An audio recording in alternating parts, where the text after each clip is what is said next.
In today's episode, we're talking about a PG-13 movie based off a horror video game series, and we'll discuss the games as well. A movie we almost did not watch because it got a terrible critics review, even though it got a positive audience review. But we inevitably decided to watch it, mostly because one of our favorite horror icons is in it, Matthew Lillard, Five Nights at Freddy's. Also, I had to beg Sarah to watch this movie.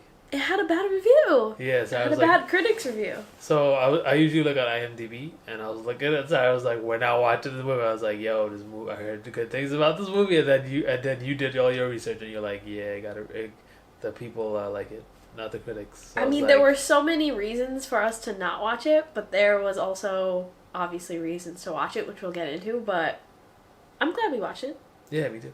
Okay, so brief synopsis of Five Nights at Freddy's.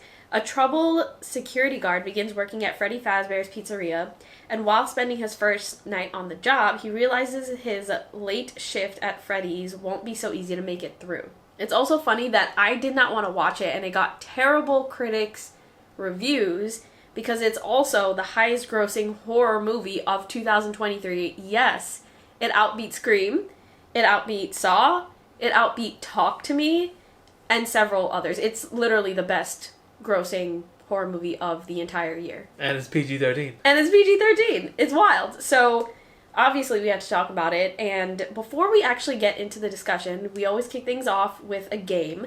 So, we're going to play a round of Stab or Survive. So, the first person is Mike. I will let him survive. Number 2, Steve Raglan. Survive, because that's Lillard. Lillard gotta survive. Alright, number 3, Vanessa. The cop? Yeah. I will let her survive too, because I guess she helped him out. Okay. Number 4 is Abby. I don't really care for her. So, what are you going to pick? Stab. Okay. And then the 5th person... But wait a second. Maybe I would think she has to survive, because if she doesn't survive, then the brother has nothing in. Well, that's not the prompt for the game. It's what you choose. Oh, yes. Alright, so then forget her. Okay. And then the last person, and I say that funnily because the last person is the Balloon Kid. The Balloon Kid? Is that the doll? Yeah. You know. Kill that motherfucker. He's like the smallest scare, so keep him. He's so tiny and so creepy. Yeah, make everybody survive. The movie was good. I would watch it again in a different... I'm actually surprised that you pick Survive for every single one of them. But you kind of do that. Yeah, because I want to see more of it. I like to see more of the characters. When they die, I'm just like, alright, what do we Even do? if they're bad characters and you don't care about them? That's so funny. Nah, if the characters, like, I don't like the characters, then I don't care. Like, the sister, I don't care. The kid, yeah. So, let's get into the discussion, the main discussion. First of all, why did we pick this piece of content? I will start off by saying we played the games, right? Mm-hmm. We first heard about Five Nights at Freddy's because of the games, and the games came out quite a long time ago. I remember we were in our first apartment when we started playing these games, and you were playing it on your computer, right? Yeah, I was like, you heard about this game, and it was free too. Yeah, you just randomly came up to me one day, and you were like, we should check out this game, and you had it downloaded on your computer, and we never played it, and then one day you were like, let's just play it. And it was like the creepiest thing ever. We streamed it onto our big TV screen, and then we took off all of the lights, and I was like shitting myself throughout the entire time you were playing it. Yeah, the game is fun. It's scary, and it's like jump scares. It's solely based on jump scares, right? It's solely based off of that, and in that way, it kind of makes it PG-13 because like there's no substantial story when you're first playing it, aside from you're sitting in the security guard's room and you're waiting for the jump scares to happen. Yeah. So that was the first time that we ever experienced Five Nights at Freddy's, a long, long time ago. But there were so many games afterwards, right? Like, how many games were there? I think there's 5 of them. Okay. But every time you played it, it got a little bit better, more into the story. Oh, did it? Yeah, it got more... We stopped playing them because after a while, they just got... It wasn't as good as before. Because, I mean, the jump scares weren't as good because you already expected it. Yeah. But they started like talking more about the story. Like they had more like videos of what's going on. Oh, that's interesting. I can't even remember because it's been so long that I couldn't remember the actual storyline of it. I just remember like the gameplay. Yeah, because that's why we would put it on and just get scared. I think one time the first one we went through and we beat it. It wasn't that much like like like videos and all that stuff. It was just like you go through each night and then you see the ending. I think it was kind of meant to be like a really short game because like the game is called Five Nights at Freddy's. It's just 5 nights. Yeah. But it's then, like an indie game, like those simple games. Yeah, and then it just got progressively more and more popular, so he had to add like more lore to it. He as in the creator of it. But yeah, we played the games quite a long time ago, and I actually will throw in that I did read a book. Do you remember that I read a book based off of it? Oh yeah, I remember. It was like, and he said it was crap. It was a cash in. Yeah, it was pretty bad. I think it was, like I said, like we have said several times, it was very PG-13, and the book was even less than that. I would say it was just PG. It was very much like a young adult kids kind of book. Now that we've read the story, well, now that I have read the story and we've played the games and we kind of get the feel that it's more of a PG-13 kind of story, it makes sense why the movie ended up becoming a PG-13 story because that was like the demographic. But yeah, that story was super kiddie. I didn't like it because it felt more of like a coming of age story than it did a horror story. And there was just a lot of interesting nuances to the animatronics that were interesting, but it was like a minimal part of the overall story. So it was okay. That is why we eventually decided that we were going to watch it. Like, we wanted to watch it when we heard that it was, like, in production. And, of course, when we heard that Matthew Lillard was in it. But when it started getting really terrible reviews, like, if you go on IMDb, you'll see that it has, like, a 30-something review. It's still bad. People are talking about the script, how it's bad. Yeah, and we'll probably get into the things that we dislike about it. But, I don't know, it wasn't overall terrible. When I think bad reviews, that bad of reviews, I think it's going to be something like Sharknado bad. Yeah. And it definitely was not that. It wasn't the greatest horror movie, and it was definitely a PG-13 movie, but it wasn't, like, terrible, do you think? Yeah, I don't think it was that bad. The acting wasn't bad at all. Like, you see movies that get better reviews and the acting sucks. The acting was good in this movie. That's what I'm saying. It wasn't campy or anything, so I was like, how did this get a bad review? And you had some great actors in it, like, obviously Matthew Lillard, we talk about him a bajillion times, but Josh Hutcherson is also a great actor. I didn't know the other actors that well either. Even the other actors, the babysitter. Yeah, everyone was great. They acted good, even when it was like the babysitter, when she was acting all nice, like you really thought she was really, really nice. Yeah. And then when she switched on to like her bad persona, you're just like, oh shit, like you didn't see the fakeness. You were just like she don't give a fuck. Yeah, totally. I think the minor characters did just as well as the major characters. Yeah, I totally agree with you. So now that we're talking about the things that we like, let's like segue. We don't think it was as bad as we thought it was going to be, or what we kind of got an understanding of when it came to the reviews and stuff, but do you think that it pays a good homage, and I've learned that that's how you say it, do you think that it pays a good homage to the game? Yes, because it's exactly the same thing with the cameras in the game. Yeah. So when I saw it, I was just like, I got the nostalgia of the game. That was very cool to see. And the number one thing that is the best of it is, even though I know we're not counting, the animatronics. Dude, yes. Yeah, the animatronics, I didn't believe that. I thought it was gonna look like fake with like fur, but they made it look like that plush, that tight plush on the skin. Yeah, it's exactly how I would figure out how they look in the game. That's so true. The animatronics are so well done, and you can say this little tidbit of fun facts. Like, who created them? Jim Henson. Isn't that so cool? Like, this is a PG-13 horror movie, but we've got Jim Henson's company making the animatronics, and they are spot on. It's almost like they grabbed the animatronics out from a video game, out of the video game, and put them into this movie alongside, like, actual people. Like, this is a movie that's not animated. It was bomb. And I don't even think they used CGI in this movie. I don't think so. No, it was all animatronics, and it looked exactly how you would picture it if you go into like one of those Chuck E. Cheese's things. Yes. It's not even plastic. It's like that felt plush on the skin. Yeah, it's like almost, it's in between like hard plastic or hard metal and like super plushy. It's like something in between. But it just looks super, super realistic and so good. And scary. Super scary. And all of the details, all the little nuances that you see in the games, it shows on the animatronics. That was like one of the best things about this movie. The lighting. Like you would see the shadow on their face, and you would see like the dark part. Yeah. Even though they're like fully like bright, like super bright. and then you could kind of hear the snaps and the movements of the machinery underneath it. That wasn't fake, right? Or maybe it was. I don't know if that was like sound effects. The noise, but the way that they moved, it synced up. It was a great looking movie. Yeah, it was very, very, very well done. And they moved fast too. They didn't move like that's true. Puppety. They moved like actually like there were no like hiccups when it came to the movements. Everything kind of flowed really well. That was definitely one of the cooler things. Going back to something that you mentioned, my favorite thing was the camera scenes, the security camera scenes, because that is straight out of the gameplay. And I think that was one of their biggest ways, aside from the animatronics, to kind of... Scare you?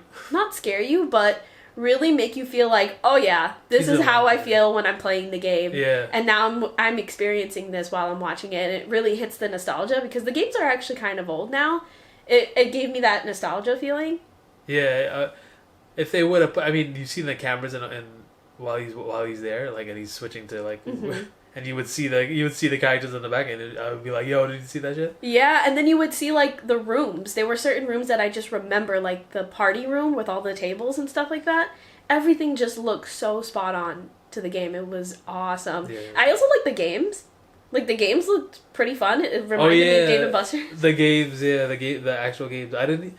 When we played the game, they didn't show you all that. Yeah, they didn't. Because you never got to actually go into the rooms. Yeah. I think in some of the games you are able to, but that wasn't like the appeal to the game, right? The appeal was to just be the security camera watcher.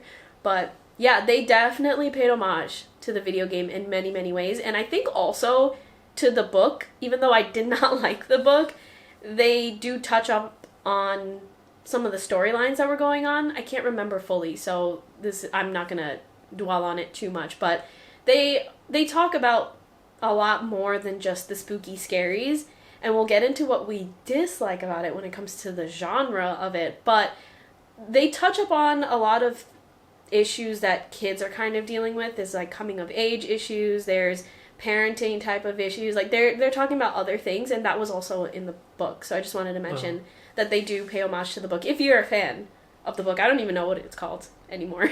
I got it for like 99 cents on the Kindle or something, but yeah. The last thing that I have for the likes is Lillard. Oh yeah, of course. The best thing. Maybe the best thing, at least for us Scream nerds. He was only there for 10 minutes though. I mean, I ruined it. I mean, yeah. But he did what he had to do. And he acted mean too. He didn't act like Scream, like, he's not a kid anymore, but he acted like he was acting mean, like, there's something, I'm gonna come after you. There's something silly and goofy about Matthew Lillard. It's not just the characters that he plays, he just encapsulates silly goofiness. And so you get that vibe when he's playing both of the two characters that he plays in this movie. He's just goofy. Yeah. And it's charming. It's like you want to root for him even though you know that he's the bad guy. And even when he's the bad guy, you're like, dang, he's a cool bad guy, because he can be goofy when he's being a normal person, but when he's a bad guy, he's really freaking evil. He's good at doing both. Yeah. And that's what makes him such a great killer in Scream, right? So it's definitely replicated in Five Nights at Freddy's, even though, admittedly, he's only in the movie. Yeah. For a short period of time. That's good, though. He hits you short and sweet.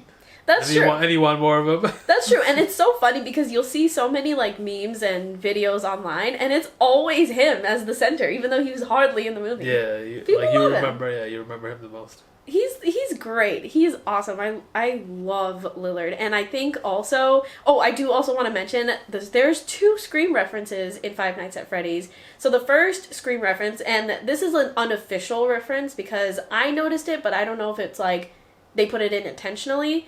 But the little sister, Abby, she mentions in one of the scenes, and she goes, like, she flat out says, with no other context, "I'll be right back."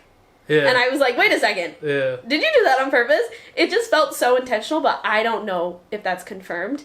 So that's the first Scream reference. The next Scream reference, which was intentional 100%, is when Matthew Lillard is revealed to be the killer in this movie. What's his name? William Afton? Yeah. Yeah, William Afton. He is about to stab someone. I can't remember who it is. Is it Mike? I think he did stab. He stabbed He stabbed Mike, or he's about to stab Mike, or maybe it's Vanessa. He's about to stab somebody. No, he stabbed Vanessa. His daughter, that's his own daughter. Yeah. Yeah, so he's about to stab Vanessa, who's his daughter, and he does the swipe of the knife that he does in Scream as Ghostface. The exact same motion. He cleaned the knife. And he does it, and you know it's intentional because there's no blood on the knife. He just does it just to do it. So all the Scream watchers, if you've watched it already or if you haven't watched it, you're gonna love that scene because it's awesome. It's just like we're acknowledging that this is like one of the coolest killers in slasher history. Yeah. That was fun. Yeah. That was like such a nerdy moment for us. I definitely nerded out. Yeah, just him being there, I was like, my man is there. Yeah. Yeah, that was awesome. Okay, so those are the main things that we loved about it, and we do have dislikes. It wasn't the best movie, like we mentioned. So the first thing, and I pose this as a question to you, and we've kind of talked about it before, but the genre. Do we consider this like a horror movie? Okay, so there was some psychological shit going on. There was some shit where he's dreaming and he can see vividly what's going on, and it's like telling the future. I'm like, what the fuck? You mean the flashbacks? Yeah, the flashbacks, Yeah. and then there's like some kind of sci-fi shit with the robots. Is it sci-fi horror? Like is it sci-fi? The robots have the kids in them, so they're possessed and they can move, and they can't die. Would you think that's sci-fi? Or I kind of looked at it as like paranormal, Yeah, like possession ghosts, right? almost. Yeah, and then the shit with what you call it, with the town, like they know wasn't there something like the town knew about the place, but they're just like kind of. Yeah, they're just like leave that place alone. Yeah, for some reason, right. For some reason, it was like they wouldn't demolish the place. Yeah. But they just have it there, and then people would go there and be like crash it and shit. Yeah. So it's just like a piece of shit that they just leave on the side, but they all just leave it. Like, so it's some kind of shit with like what kind of genre is that? What kind of genre is that? Like, I don't know if it's a genre per se. Maybe it's just, I don't know. It gives me It vibes. Yeah. Like the town knows something. The town knows something, and then so it's like. So I guess that is kind of horror. There's not that much. I mean, there's supposed to be slasher, like when the people get killed, but it's more like you said, paranormal, like because you wouldn't see it on screen. Yeah. So, but you're supposed to see like them getting killed, and they were getting like it was like Saw. Remember he would sit down in like the chair and put the machine on his face. Yeah. So it's kind of slasher, but what is that, gory? But it wasn't gory like that. I see you're having like difficulty trying to like pinpoint it because I think that's exactly the right sentiment. It's hard to pinpoint what exactly this genre is, not just genre in general, but just the subgenre of horror, because there's a lot of different kind of horror elements. Like we have the paranormal. It was very Saw. It was like a scene straight out of Saw. And then you're also dealing with like missing kids, so it has a true crime vibe. But then you're also looking at this teenager, I'm assuming he's a teenager, that has to take care of a kid, so you're dealing with like familial issues, which is drama. You're dealing with like this kid that's growing up without parents, so now there's coming of age things. So it's like so weird. Sometimes it felt very drama forward, and other times it felt like horror-ish forward, but I never felt like I had a clear stance on the genre. Yeah, and then like the childish part is like they would go to the taxi with her. Oh, and I mean they were like goofy. They look like a person. I didn't think it looked like a person in a suit, but I guess that's how the cab drivers saw them, looking like somebody in a suit. But I was like, that's a fucking machine over there. Like, shit yourself, like. Yeah. And he's just like, let's go. I'm like. I think it was one of those moments, and I think about Scream 4 when I say this. It's one of those moments where you know it's not explainable, so you use humor to get away with it. Yeah. Because, like, that doesn't make any sense. I remember when Abby went into the taxi, and I was like, how would any person leave with just a child in the backseat of the taxi? And then the animatronic comes in, and they use humor to be like, oh, there's probably an adult in there. Yeah, but you're in a small town. Don't you know that there's something weird with the place with Freddy Fazbear? And how did she pay for the taxi? That too. Also, if the kids could get out and hang out and go in a taxi, why didn't they just travel the world? It just didn't make sense. Travel the world, like, you know what I mean? That's exactly right. And there were so many instances where things didn't make sense. Like the step aunt, the aunt of the main character's family, like she died and she was on the floor, And Abby was just like, okay, anyway, gotta go to Freddy Fazbear. Like, that didn't make any sense, but you just let it rock. What? Yeah. Yeah, it was weird. It was confusing. A lot of the movie was confusing. That's why they said the script was messed up, and then it was like some of the parts that you didn't even care for the characters. You're like, all right, what the. I think I cared mostly for Mike. Oh yeah, remember the cop? The cop all of a sudden she was just yes. all of a sudden she was just like really there, all up in his ass and shit. That was weird. And I'm just like, why are you here? And me and you were looking at each other like, why are you here? Like, tell me why you're here. And then exactly. She finally was like, yeah, it's my dad. I'm like, yo. The whole entire time that she appeared on screen, I was just like, what are you doing here? Like, why are you here? You're the town cop. Yeah. And then nobody questioned that. Like, Mike didn't question that at all. He was just like, oh, you're a cop and you're just hanging out with me? Cool. Like, what? So many things didn't make sense. Yeah, and if that was her father, then wouldn't the town know that that's her father? Yeah. Like, why would you... It's a small town. How do you not know? Yeah. Also, how do you not know that William Afton is Steve Raglan when it's the same person that you've likely grown up with in the small town? Oh no, because he was he was supposed to be like what you call like a counselor? One of those job recruiter? Recruiter, yeah, he's supposed to be a recruiter. Yeah, but wouldn't the town know him as William Afton? Also, why would he be a recruiter? That's true, the town should know him. But unless he changed his face or something. Yeah. But when you be if you're gonna be a recruiter, why are you sending them to there to die? I think he's sending them there to die because remember Vanessa was like, oh, the last guard didn't make it that long or something like that. But how come Mike made it? Because Vanessa decided to step in for some reason. Yeah. And she usually doesn't step in. That's why we're just like, why did this guy make it? Because he has a kid sister? I know. Weird, right? That's why I was like, some of this shit doesn't make sense. Because she liked him? I don't know. Did she even like him? I don't know. Nah, we thought that they did, but it might happen later, but... then it would have been a romance too, so I'm just like, what is going on here? What is going on here? Yeah. So all in all, it was just extremely confusing. Yeah. I'm still confused about it. Obviously, we're still both confused about it. Maybe things will get cleared up in the next movie, since I believe it's confirmed that there are at least 2 more movies coming out. Yeah, and I mean, even though it was all over the fucking place, I didn't fall asleep on this one. Usually I'm like, what the fuck? But I was like, we were like, what the fuck is going on here? And then we would see the animatronics, and then you would be like, oh shit. Yeah. The funny parts with singing. Yeah. There were some really, really great parts, or entertaining parts, and that we thoroughly enjoyed. And then, of course, it had the hits of nostalgia for us, but, like, it wasn't that bad of a movie to a point where it's like, unwatchable? Hate this movie. Like, yeah. I have surely hated other horror movies with better critic reviews. Mm-hmm. Right? Yeah, surely. So this was surprising. It was actually good. I'm surprised. I would watch it again. That's how good it was.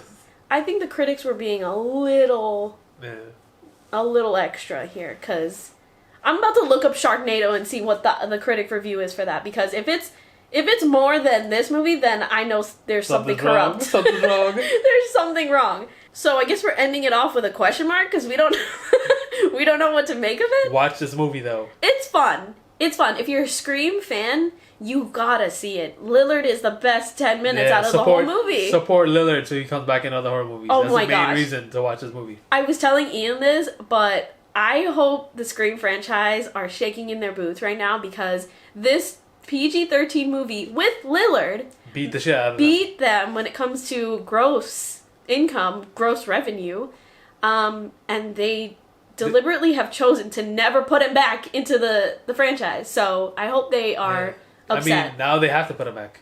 Maybe they're going to try to. They should put him back. Maybe they will. But I hope they're shaking in their boots now, because Lillard is not to be messed with, and he deserves to get back into the franchise. I think he even said he wanted to be in the franchise. Yeah, he'll go there in a heartbeat. They need to make some changes. They also need to bring Sydney back. Anyway, this is not an episode about Scream, but let's just say that and end it off there. Now that the first season has been completed, has finished, we have some comments that we can share now from season 1. And the first one that I have is a comment about our episode that we did on Yellow Jackets. Ian has me dying when he talks about Shauna. In quotes, Shauna, garbage. I didn't know. That was hilarious. If you go and you listen to that episode, you're just like, garbage, garbage, trash, to like a bunch of characters in Yellow Jackets. So spot on with that comment. Love it. And I'm glad you liked the Yellow Jackets episode. That was my favorite episode of season 1. Keep your comments rolling in our discussion posts on Instagram at LiveOrAlonePod. You can find us also at TikTok and YouTube. But thank you so much for listening. I hope you're excited for the rest of season 2. But if you liked today's episode and you want to hear more from us, do us a favor and find us on Instagram. That's where we do our discussion posts every week. Follow us there. But for now, we'll see you in the kitchen with a knife.